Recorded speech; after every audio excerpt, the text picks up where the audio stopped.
As I mentioned at the top of the show, the budget is still big news, and we are moments away from Peter Dutton delivering his budget in reply speech. But still, a lot of people are wondering if the much-lauded surplus is simply a Band-Aid covering a poorly structured economic plan. With the government apparently wanting to be judged on the money spent on policies and portfolios and not on the actual outcomes achieved for the greater economy. Now, I'm really glad to bring in our next guest to help us take a closer look at the real cost of this week's budget and what it means for you. We have former government policy analyst and contributor to the Australian, Dimitri Burshtein.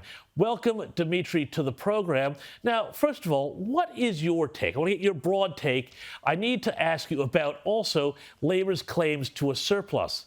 How much of this is their doing, Dimitri, and how much is the result of inflation and higher commodity, particularly coal prices, Dimitri? Well, to your first question about the budget, it's almost got a Seinfeld element to it. It's something about nothing. There was not many policy decisions made. It was just, keep on track. As regard to where come this budget, it's essentially a product of inflation.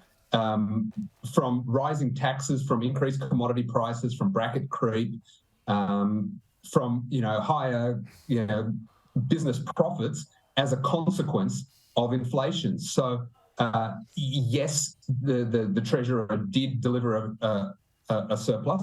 It could have been worse. He could have agreed to all the spending proposals of his colleagues, as has been suggested, but that it could have been worse is not necessarily the best kind of report.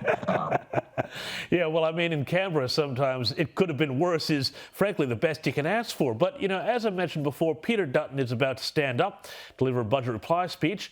How do you think he's going to respond, and what would you like to see him come out with tonight? Well, I can't comment on how he might respond. What I would like him to do is to advocate for a strong liberal, as in lowercase liberal, classical liberal budget of low regulation, low taxes, a reduction in government. If you go to the government's budget papers alone, in the papers, it actually shows that over the last 30 years, the tax rate per capita in real dollars has doubled.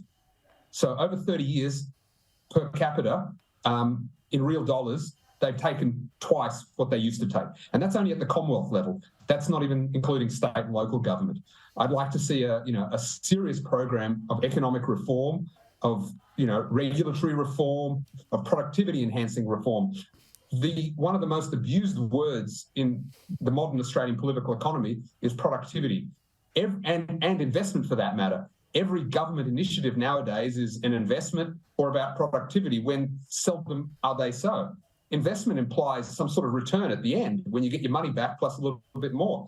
They said that about Gonski. They said this about many other programs. Yet I see money going out the door. I don't see the returns. Well, and ditto on productivity. But Dimitri, you're absolutely too right about that Orwellian abuse of language and words like productivity and investment that's been a bugbear of mine for years.